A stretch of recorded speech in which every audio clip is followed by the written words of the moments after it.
নমস্কার বন্ধুরা, আমি ব্লগ এবং রান্নাতে তোমাদের সবাইকে স্বাগত। আজ আমি তোমাদের সামনে নিয়ে চলে এসেছি পাটিসাপটা রেসিপি। আর খুবই সহজ, কোনো চাল বাটা ঝামেলা ছাড়াই এই পাটিসাপটা। আর খুবই একদম নরম তুলতুলে আর দারুণ টেস্টি। কিভাবে বানিয়েছি দেখতে থাকো, সাথে থাকো। আর কেমন হয়েছে পাটিসাপটার এই পিঠা রেসিপি কমেন্টে জানাতে ভুলো না। তোমরা চাইলে দুধের মধ্যে সিদ্ধও করতে পারো, আমি তোমাদের দুই রকম দেখালাম। আর এভাবে শুকনোও রেখে খেতে পারো। তার জন্য দেখো, প্রথমেই নিয়েছি 1 বাটি সুজি। আর সুজিটা ভিজিয়ে রাখবো, তার জন্য দিয়ে দেবো 2 বাটি জল। যেই বাটিতে সুজি নিয়েছি ওই বাটিতেই দিলাম 2 বাটি জল দেবো। জলটা দিয়ে আমি 10 মিনিট ঢেকে রাখবো, সুজিটা ভালো হয়ে যাতে ভিজে যায় আর নরম হয়ে যায়। 2 বাটি জল দিলাম আর ঢেকে রেখে দিয়েছিলাম। 10 মিনিট হয়ে গেছে, এবার আমি খুললাম, দেখো কেমন হয়েছে। সুজিটা ভিজেও গেছে আর উপরে জলটা, বাড়তি জলটা আছে। আর সুজির সাথে দিয়ে দিলাম 1 বাটি ময়দা। 1 বাটি ময়দা দিয়ে দিয়ে দিলাম স্বাদ মতো লবণ। লবণ দিয়ে আর ভালো করে এটা আমি মেখে নেব। সুজি আর ময়দাটা যাতে ডেলা না থাকে, যতক্ষণ না ডেলা হবে ততক্ষণ এটা ভালো করে মেখে নেব। সুজি ময়দাটা ডেলা পেকে থাকলে মানে এটা ভালো হবে না। ভালো করে মেখে নিয়ে এদিকে দেখো নারকেল নিয়েছি, হাফ মালা নারকেল নিয়েছি আমি। নারকেল নারকেলটা ভালো করে কুড়িয়ে আর দিয়ে দিলাম কড়াইতে। আর এটা আমি চিনি দিয়ে ছইটা মারছি না, গুড় দিলাম এর মধ্যে, খেজুরের গুড়। আর এই সিজনে নতুন গুড়ের সিজন এখন, গুড় দিয়ে আমি ছইটা মেরে নেব। দেখো ছই মারা আমার রেডি হয়ে গেছে, ছইটা তৈরি হয়ে গেছে। ছইটা এবার নামিয়ে নেব। গুড় দিয়ে একটু নাড়তে নাড়তেই আমার ছইটা রেডি। দেখো ছইটা নামিয়ে নিলাম। আর এদিকে দেখো ওই কড়াইটা আবারও বসিয়ে দিলাম ধুয়ে।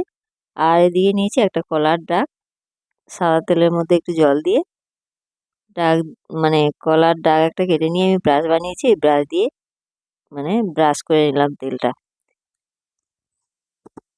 আর এদিকে দেখো অল্প অল্প করে কড়াইয়ের মধ্যে দিয়ে কিভাবে ঘুরিয়ে নেব। কড়াইয়ের মধ্যে বানাচ্ছি পাটিসাপটা পিঠা।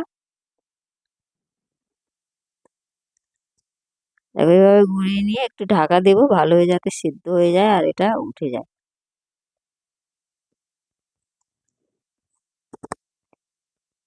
দেখতেই পাচ্ছ কেমন ফুলে ফুলে উঠে যায়, একদম হয়ে গেছে।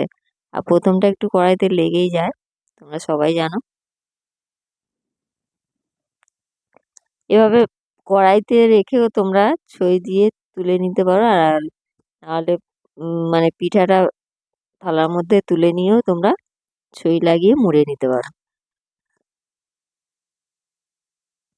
এভাবে থালার মধ্যে তুলে এই ছই লাগিয়ে মোড়াটাও তোমাদের আমি দেখিয়ে দিচ্ছি, যাতে এই ছইটা বেরোবে না, দুধের মধ্যে দিলেও ছইটা বেরোবে না। 2 সাইড থেকে মুড়ে নেবে, এভাবে মুড়ে নেবে। এভাবে করে আমি সবগুলো পাটিসাপটা বানিয়ে নেব। দেখতে থাকো বন্ধুরা, সাথে থাকো। ভিডিও ভালো লাগলে লাইক কমেন্ট শেয়ার করতে ভুলো না। আর খুবই সহজভাবেই তোমাদের দেখালাম পাটিসাপটা পিঠা। এভাবে দেখো আবারও একটা বানিয়েছি, আবারও একটা মোড়া আমি তোমাদের দেখিয়ে দিলাম। এইভাবে সব পিঠাগুলো মুড়ে নেব। সব পিঠা একদম রেডি। আর এদিকে আমি কয়েকটা পিঠা দুধের মধ্যে সিদ্ধ করে নেব। তার জন্য দেখো এর মধ্যে দেবো হাফ কিলো দুধ। হাফ কিলো দুধ আছে, হাফ কিলো দিলাম না, এখানে দিলাম আমি 250 দুধ। 250 দুধের মধ্যে দেবো সামান্য চিনি। চিনিটা তোমাদের দেখানো হয়নি। চিনিটা দিয়ে একটু নেড়ে দুধটা ভালো হয়ে ঘন হয়ে ফুটে গেলে এর মধ্যে আমি দিয়ে দেবো পিঠাগুলো।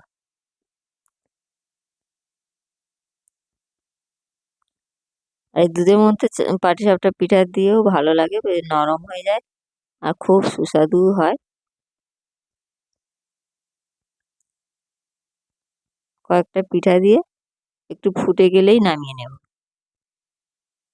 তাহলে পাটিসাপটা পিঠা আমার একদম রেডি। দেখতেই পাচ্ছেন নামিয়ে নিলাম।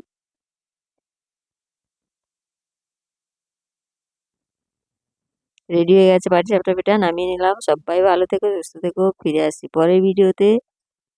রাখছি বন্ধুরা।